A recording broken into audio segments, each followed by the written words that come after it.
On va tout de suite passer à la dernière table ronde de la matinée. On va prolonger le débat sur l'héritage des JO et paralympiques avec des acteurs qui se sont donné la mission de le faire rayonner sur le long terme et de faire rayonner cette compétition partout. Emmanuel. Ah, en effet, Mohamed, l'héritage est au cœur du projet de Paris 2024 et la belle histoire ne s'arrêtera pas après le 8 septembre. J'invite Benoît Gosseron du groupe BPCE, Charlotte Fairbank, joueuse tennis fauteuil, ambassadrice Natixis, Magali Tézenas du Moncel de Sportsora et Stéphane Guéry de Avasplay à nous rejoindre. Bonjour. Bonjour. Bonjour. Bonjour. Bonjour. Hop, vous avez un micro juste ici. Et ça se fait des papouilles, tranquillement. Voilà. Vous avez un micro. Hop. Et voilà. Je m'excuse aussi auprès des dames. Je vais commencer avec Benoît. À l'inverse de la plupart, pardon, vous êtes là. À l'inverse de la plupart des autres sponsors, le groupe BPCE fait le choix de soutenir beaucoup d'athlètes. Je crois qu'il y en a 240, si j'ai compté sur votre site. Et pourquoi un tel choix? Et est-ce que ces soutiens perdureront après 2024? La réponse est oui. Nous sommes avec les banques populaires, avec les caisses d'épargne, avec Natixis, partenaires depuis de très nombreuses années de la voile, partenaires du ski, partenaires du hand, partenaires du basket.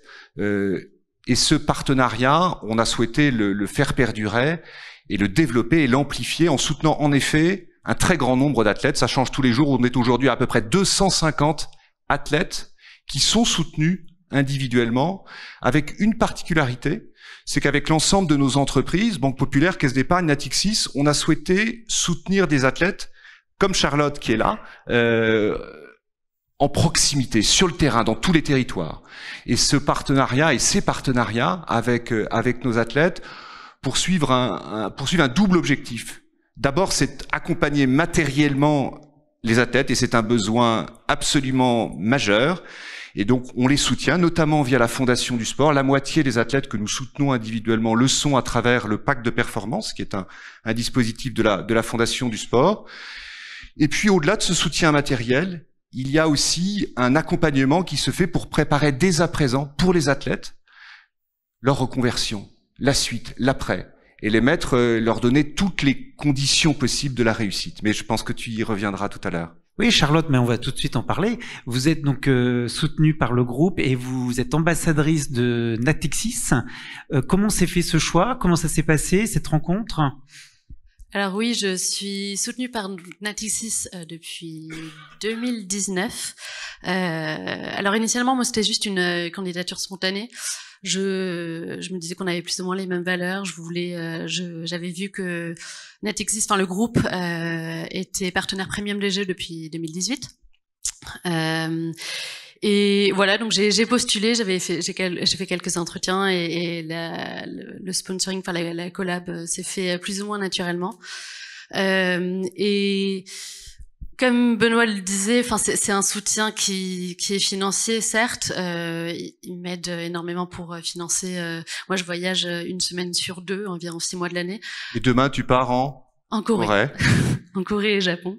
Je fais une tournée asiatique. Oh, le jet lag. En classe éco. En classe éco. Non, c'est la business quand même. Hein. Franchement, c'est en Corée. On avait tout à l'heure. Donc le soutien est nécessaire. Dans une demi-heure, c'est un business. J'ai besoin de plus de soutien. Non, mais c'est incroyablement cher. Il y a une saison tennistique coûte environ 80 000 € à l'année, parce que justement, on voyage énormément. Il y a les frais d'entraînement, il y a les frais de déplacement, les frais de tournoi, les préparateurs physiques. Enfin, voilà, il y a toute l'équipe qui va avec. Et donc, voilà, il y a ce soutien financier qui est incroyablement important. Mais tu l'as pas dit, mais un soutien moral. Enfin, on le dit un peu moins, mais au final, moi, une semaine sur deux, je peux gagner des matchs ou je peux perdre des matchs. On est rassuré. Non, mais on est rassuré d'avoir un partenaire qui est là sur le long terme, j'imagine. Oui, voilà. C'est vraiment sur le long terme, et c'est ce soutien moral qui est aussi important que le soutien financier au final, parce que on est, en tant qu'athlète de haut niveau, on est pleine de doutes. Enfin, on manque de confiance vraiment très souvent si on enchaîne par exemple des défaites, et avoir des sponsors qui nous soutiennent à 100%, qui sont derrière nous. dans les défaites ou dans les victoires, c'est vraiment incroyablement important. Donc chez Natixis, je prends des prises de parole. Enfin, je fais des sensibilisations à l'handicap en entreprise et en dehors. Et dans ces prises de parole, alors vous portez un engagement? Je porte un engagement, oui, c'est-à-dire que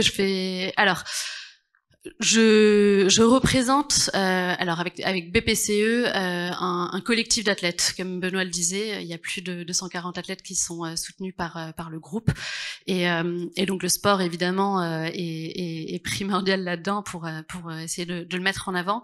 Moi, ce que je veux mettre en avant, les messages que je veux transmettre de plus en plus, au final, donc le premier message, c'est faire du sport. Donc comme Laurent-Éric Lelay le disait tout à l'heure, c'est vraiment tellement important. Moi, je suis sportive de haut niveau, certes maintenant, mais j'ai toujours été sportive. Dans ma vie, je viens d'une famille de sportifs. Et le sport, et plus particulièrement le tennis, a créé pour moi ce déclic pour accepter mon handicap, pour m'affronter à moi-même, pour me renforcer, pour me reconstruire petit à petit après mon accident.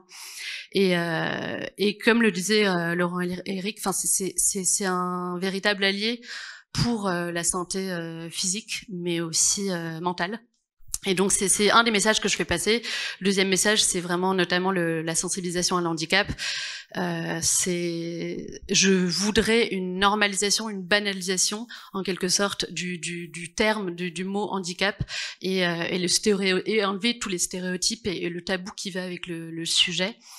Je fais passer ce message dans les prises de parole, mais je viens d'écrire un livre pour enfants qui sort bientôt, et là je veux vraiment le but c'est d'initier des conversations entre parents et enfants, entre adultes même, entre professeurs, enfin entre maîtresses, maîtres et enfants, à la maison, aux écoles, pour justement enlever ce tabou autour du sujet et essayer de normaliser un maximum le handicap. Et est-ce que vous pensez que ces Jeux Olympiques vont vraiment faire évoluer les choses sur la vision du monde paralympique et du sport et des athlètes en particulier? Je pense que oui, énormément. Je pense que ces Jeux vont être médiatisés comme les Jeux Olympiques au final. Je pense qu'en tant qu'athlète, notre objectif, certes, c'est de performer, mais aussi de montrer une certaine résilience, un certain dépassement de soi au quotidien, et on veut le prouver pendant les Jeux. C'est le moment pour le faire. Et justement, je pense que nous, en tant qu'athlètes handi, on veut montrer qu'on est des athlètes. Point. En fait, pas des athlètes avec handicap, mais juste des athlètes. On fait autant de sacrifices au final que les athlètes valides. On dépense autant d'argent que les athlètes valides, voire plus, parce qu'on a tout le matériel, les fauteuils qui vont avec. Et donc c'est de montrer ça, c'est de mettre en valeur le côté handi, mais on veut enlever peut-être cette pitié qu'ont le public peut-être sur les athlètes handi, mais en fait on veut pas cette pitié, mais on veut pas non plus être considéré comme des super-héros juste parce que on est athlète, on va au jeu, etc.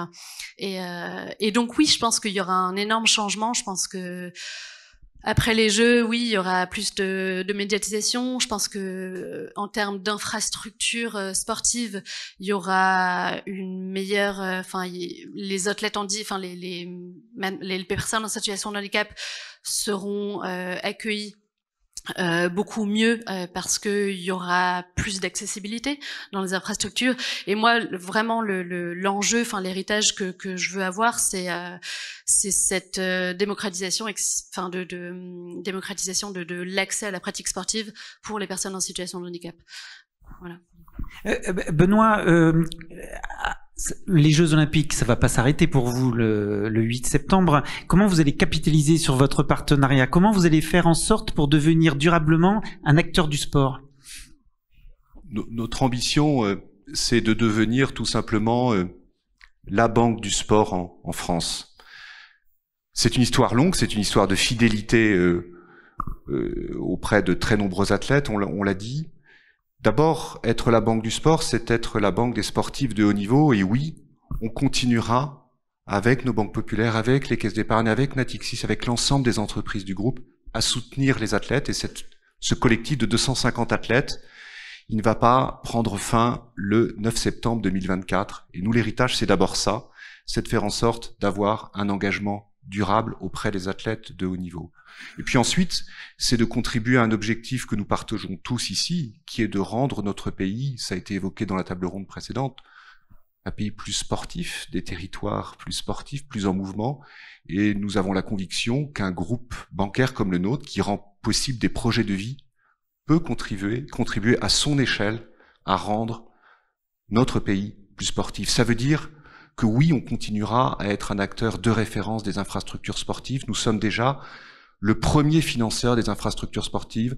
Vous savez qu'il y a 4000 piscines en France, que la moitié de ces piscines doivent être rénovées.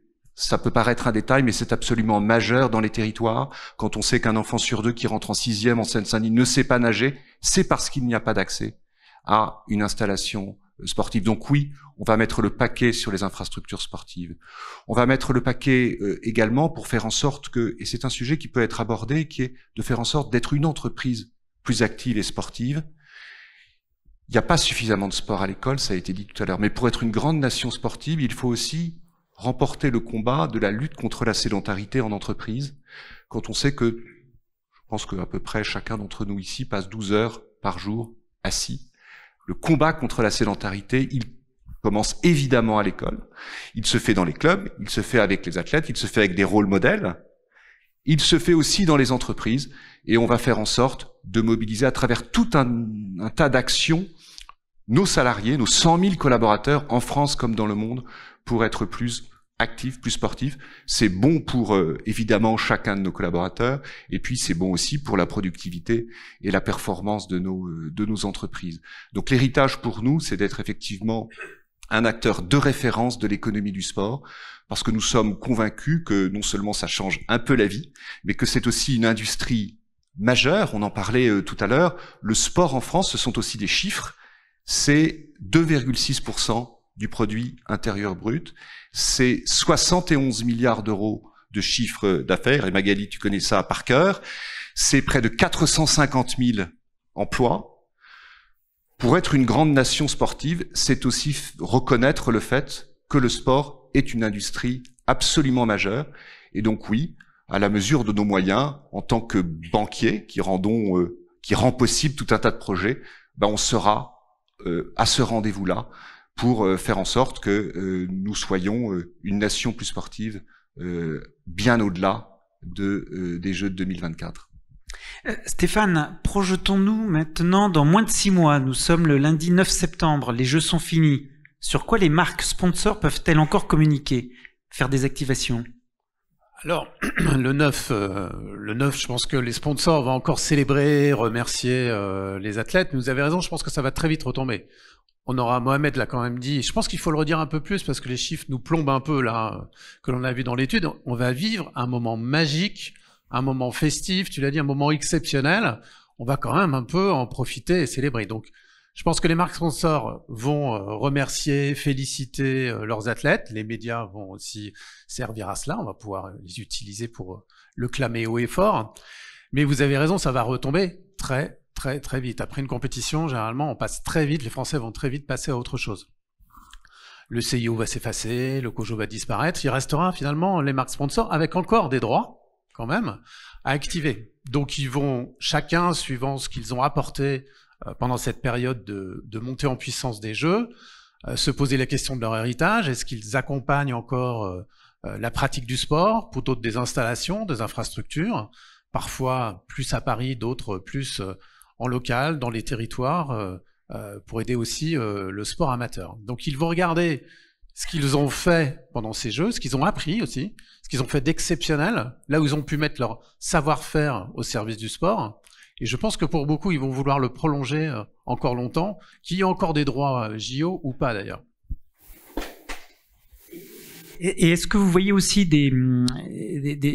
beaucoup de partenaires, de sponsors qui prolongent leur contrat avec les athlètes sur les années suivantes ? Beaucoup, c'est beaucoup dire. Non, il faut quand même qu'il y ait un moment de jeu. Donc, comme il y a quand même 4 années entre différentes Olympiades, on ne peut pas dire qu'il y ait des prolongations spécifiques. Et puis, Alors, on peut être très bon sur une Olympiade et puis c'est peut-être d'autres qui seront qualifiés pour la prochaine. Ça ne veut pas dire qu'ils vont pas apporter un soutien après à un sport en particulier ou à une fédération dans lequel il y aura un renouvellement aussi des athlètes qui vont soutenir. Et est-ce que vous observez déjà des impacts que Paris 2024 a sur l'approche des marques envers le sponsoring et le marketing sportif? Alors oui, on a cité quelques-unes. Déjà, on peut voir qu'il y a des nouvelles entreprises ou marques qui sont venues pour la première fois dans le sponsoring. Moi aussi, je peux citer Rodolphe Saadé. Donc c'est CGM, par exemple, et aussi partenaire, LVMH. On voit Carrefour. Carrefour était moins présent. Carrefour revient, c'est formidable de voir aussi ces marques qui reprennent ou qui découvrent aussi la puissance, le pouvoir du sport pour mobiliser les gens, les embarquer, les faire rêver. Mais aussi les collaborateurs pour les faire travailler ensemble, pour leur faire comprendre un changement de stratégie, pour les mobiliser, les stimuler. Il n'y a pas plus fort que le sport pour faire ça. Donc ça, c'est le premier point, des nouvelles marques qui viennent. Le deuxième, les JO, c'est un partenariat quand même très spécifique. C'est à la fois le plus beau des événements, et d'un autre côté, il y a assez peu de visibilité, de contrepartie, donc il faut énormément l'activer pour aller chercher un retour sur investissement. Donc je trouve que ça a fait beaucoup de bien, ces JO, c'est que ça a appris aussi aux partenaires qu'il fallait garder du budget pour l'activation et avoir un bon équilibre entre l'investissement et le programme d'activation. Magali, Sportsora réunit l'ensemble des acteurs, des types d'acteurs du sport, et vous produisez beaucoup d'études sur ce marché. Qu'est-ce qui fera pour vous que le sport sera un secteur encore plus porteur après 2024? Oui, alors effectivement, Benoît, tu as cité les chiffres qui proviennent de l'Observatoire de l'économie du sport que produit BPCE. Pour nous, ce qui est important, effectivement, c'est que le sport, c'est un vrai secteur économique. C'est-à-dire qu'il y a un gros boulot d'acculturation à faire auprès de nos élites en France pour faire accepter que le sport, c'est pas juste un hobby, une passion, même si ça l'est, c'est très important. C'est pour ça que c'est un outil extrêmement puissant, mais que c'est un vrai secteur économique extrêmement dynamique. Donc nous, évidemment, qu'on se réjouit puisqu'on fédère chez Sportsora les marques partenaires, les agences, les enceintes, les médias, les détenteurs de droits, etc. Donc ces Jeux Olympiques, évidemment, c'est une chance exceptionnelle pour ce secteur du sport.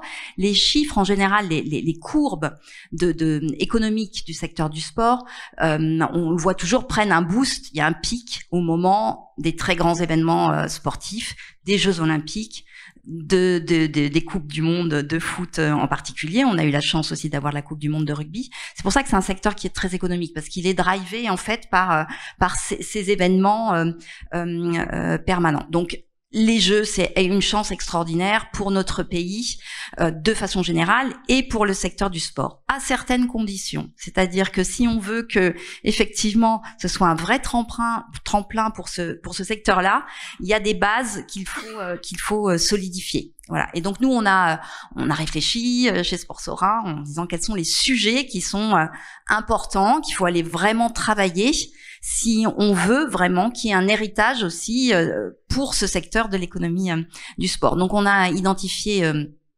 6 sujets qui nous paraissaient être prioritaires. Je vais les développer très rapidement parce que sur chaque sujet ça pourrait durer un petit moment. Un premier sujet sur l'emploi et la professionnalisation. Il y a un vrai enjeu dans notre secteur à attirer et à retenir des talents. Pour la faire courte, je suis très cash. Avant, on disait tu as bien bossé dans le sport, tu vas gagner des clopinettes, mais c'est un métier passion, donc tu verras, c'est génial. Bon, ça marche plus trop comme ça maintenant, donc il y a un vrai travail à faire par tous les acteurs du sport pour attirer les talents, retenir en particulier ceux qui se sont formés dans le cadre de ces grands événements sportifs et de l'organisation des Jeux, parce qu'alors là, ils ont gagné en compétences les gens qui ont participé à cette aventure de façon extraordinaire. Voilà, donc il y a un premier enjeu là-dessus. Deuxième enjeu qui est pas forcément lié aux Jeux Olympiques, mais c'est la capacité du secteur à attirer les investisseurs. On voit en particulier, bon c'est le cas dans le foot, c'est souvent des investisseurs étrangers qui investissent en France. ils se les refilent parfois nos clubs entre eux, mais donc il y a tout un boulot et que l'on justement travaille avec BPI France là-dessus, d'acculturer, d'aller expliquer ce qu'est le secteur économique du sport pour des investisseurs et des investisseurs français. Troisième sujet, il y a un sujet sur le modèle économique du sport. Alors ça, on en parle beaucoup. On cherche, voilà, le truc pour. On est ici dans un lieu où, voilà, il y a un modèle économique qui fonctionne plutôt bien, mais c'est pas forcément le cas de tous les sports, de tous les assets sportifs. On a par exemple dans les Jeux Olympiques, ont innové sur un certain nombre de choses. Je vais prendre un exemple, je sais pas, sur les hospitalités. Ils ont mis en place des hospitalités B2C, grand public. En général, les hospitalités, c'est plutôt dans le B2B. Voilà, c'est des choses qui ont été faites un peu différemment et dont on va pouvoir aussi s'inspirer pour venir innover et solidifier ce modèle économique du sport. Quatrième sujet, je crois que je suis à 4. Il y a tout ce qui est, merci, tu suis, le nouveau sport, on en parlera peut-être tout à l'heure, mais sur les nouveaux sports, nouveaux types de pratiques sportives, nouveaux... On peut en parler maintenant, oui, il y a les nouveaux territoires d'expression. Ouais. Et en particulier, quels seront ces nouveaux territoires? Eh ben, on espère bien, Charlotte en a parlé bien mieux que moi, mais que effectivement ces jeux vont donner de la visibilité et pouvoir développer aussi tout ce domaine des jeux du handisport. Donc ça c'est extrêmement important. Il y a le sujet du sport féminin, qui est un de nos 6 sujets prioritaires, parce que c'est la première fois qu'on a des Jeux olympiques totalement paritaires, et sur les Paralympiques, il y a un taux de féminisation qui est quand même beaucoup plus élevé que dans les précédentes éditions. Sur ce sujet-là, vous pensez qu'il sera plus visible dans les médias après les Jeux olympiques? Alors, faut se dire les choses, sur le sport féminin, on a beaucoup évolué, mais voilà, nous, on n'est pas encore satisfait, on estime qu'il faut que ça aille beaucoup plus loin, que les jeux vont permettre on a un problème de médiatisation des sportifs. Nous, on vient de faire une étude, on a un Français sur 5 qui est capable de citer une athlète en activité, parce qu'on est toujours sur et grand respect pour elle, mais des Laure Manodou, Amélie Mauresmo, voilà. Donc ces jeux vont donner de la visibilité à des athlètes féminines. Il va falloir rebondir sur cette visibilité, aider ces rôles modèles, parce qu'on a besoin de ces rôles modèles à émerger, engager les marques à soutenir ces femmes. Alors là, on se tourne vers Stéphane. Alors, comment vous engagez les marques? Femmes d'exception. Pour soutenir le sport féminin. Nous, on est tout à fait d'accord. On pense que... Alors, le problème n'est pas que les marques. Il y a aussi un sujet média, donc c'est très bien qu'on en parle ici. Je suis d'accord, il y a aussi une sous-représentation du sport féminin dans les médias. Il y a des marques qui soutiennent et en particulier le sport féminin. Le problème, c'est que ça reste encore trop, et c'est ça qu'il faut qu'on change, un engagement CSR. C'est-à-dire qu'on fait ça pour le bien de la société. Je pense qu'il faut qu'on dépasse ça et qu'on le fasse par conviction, et parce que c'est un vrai sport. C'est un vrai sport qui est pratiqué, quelle que soit la pratique lorsqu'il est féminin. Il a un intérêt en tant que tel, et c'est pour ça que les marques doivent y venir. Pas juste pour cocher une case engagement à responsabilité sociétale. Ça c'est dit. Il y avait un dernier enjeu. Et donc il y a tout cet aspect effectivement CSR, RSE, il y a énormément de sujets, parce que en fait ce qu'il faut quand même retenir aussi, et ça c'est important pour les marques, c'est que le sport, l'objet sport est le seul vecteur, outil, je sais pas quel terme utiliser exactement, qui vous permet d'adresser tous les enjeux de la RSE, c'est de l'environnement, c'est de l'inclusion, c'est de l'égalité, c'est c'est de la santé, voilà. Donc ça c'est un vrai sujet, et la Paris 2024 montre la voie aussi sur tous ces sujets-là, avec leurs partenaires, parce que les partenaires sont tous très impliqués aussi sur ces sujets, et ça doit être une vraie opportunité en fait pour le sport. Toutes les grandes boîtes ont des politiques RSE, sont de plus en plus là avec la nouvelle loi depuis janvier 2024. Les plus petites entreprises ont aussi des obligations de publier leur performance extra financière, et ça c'est une vraie opportunité en fait pour le sport. Faut pas le voir comme une contrainte, mais une vraie opportunité. Voilà à peu près les sujets. Alors toujours sur l'héritage, les Jeux Olympiques vont forcément donner envie à d'autres marques encore de s'intéresser au sport. On peut l'espérer. Quels sont les conseils, Stéphane, Magali, mais peut-être tous les quatre, quels sont les conseils que vous donneriez à une marque qui n'a jamais fait de sponsoring sportif, mais qui veut y être? Bah déjà qu'elle vienne nous voir. Non, sérieusement, juste quelques conseils. Je pense qu'il y a trop de partenariats qui commencent d'abord par l'asset et après on se demande qu'est-ce que ma marque peut venir faire ici. Et ça donne pas forcément les meilleurs retours sur investissement. Donc bien partir, c'est quel est l'enjeu de la marque, quel est le problème marketing que l'on cherche à résoudre. On fait pas la même chose si on a besoin de notoriété, de présence à l'esprit, de faire découvrir ou tester ses produits. On va aller sur des sports ou des assets un peu différents.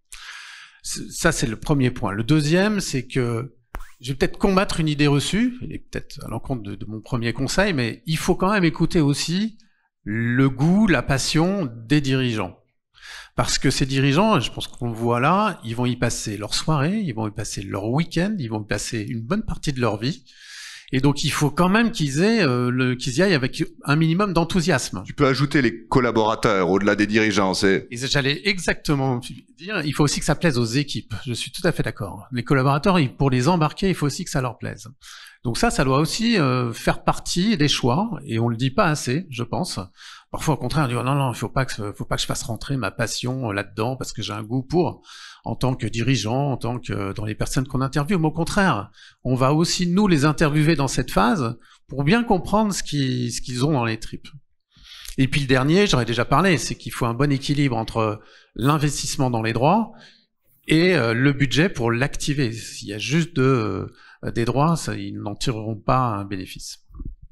Moi, je peux peut-être compléter, parce que donc Stéphane l'a dit sur le ton de la boutade, mais franchement, oui, il faut s'accompagner, il faut être accompagné par des spécialistes. Et il y a tout un tas d'agences de marketing sportif en France qui sont extrêmement compétentes pour. C'est compliqué, hein, ce secteur du sport. Moi, je venais d'une autre industrie au départ. Quand on a commencé, je suis rentrée là-dedans entre les sujets de gouvernance, effectivement, vous achetez des droits, mais alors vous avez les droits de l'équipe de France, mais vous n'avez pas le droit les droits sur le joueur individuel, etc. La gouvernance, c'est quand même un secteur qui a ses codes, et voilà. Et donc c'est important d'être accompagné par les bonnes personnes.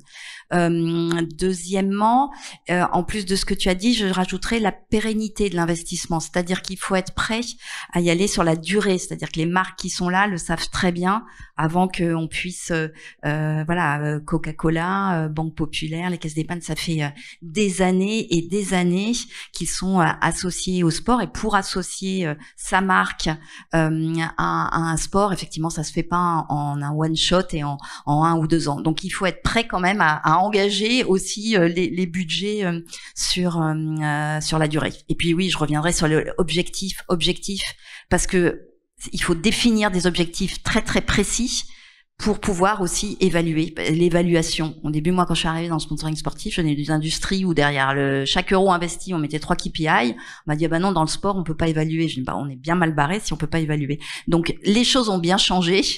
Et c'est super important, c'est pour ça que il faut être carré sur ses objectifs, avoir des KPI très précis pour pouvoir défendre et pérenniser ses budgets. J'aimerais qu'on laisse le dernier mot à Charlotte Fairbank. Charlotte, on a vu la fierté de Benoît Gosseron quand il parlait de vous dans la voix, c'est assez touchant. Vous avez déjà disputé les JOP de Tokyo. Là, ça va être les JO paralympiques de Paris. Vous êtes 2e dans le classement français, 25e mondial. Qu'est-ce qu'on ressent là, 2 mois et demi, 3 mois de cette compétition, 4 mois plus tôt même? On ressent, pour ma part, une certaine pression parce que je ne suis pas encore qualifiée. Contrairement à d'autres sports, le tennis, la qualification se termine très tardivement. Donc, nous, on saura le 15 juillet si on est qualifié directement. Et si on a une invitation, donc si on se qualifie pas directement, on a une invitation, une wildcard, on le saura le 7 août. Donc, c'est vraiment très, très tard. Donc pour essayer de garder l'énergie positive, la discipline mentale pour aller chercher les points qu'il faut jusqu'au bout, c'est pas facile à gérer, mais effectivement j'ai fait les Jeux de Tokyo et c'était une expérience unique, incroyable malgré le Covid. Je pense que les Jeux de Paris vont être aussi uniques et aussi spectaculaires et j'ai vraiment hâte. J'espère y être. Dans 5 mois, on la retrouvera, Benoît Gosseron. Oui, ça c'est sûr. Et je propose peut-être pour finir deux choses. La première, c'est que nous nous engagions à acheter le bouquin qui va sortir et que tu as évoqué tout à l'heure. Merci. Et la deuxième chose, c'est un tonnerre d'applaudissements pour le tournoi que tu vas avoir en Corée à partir de la semaine prochaine.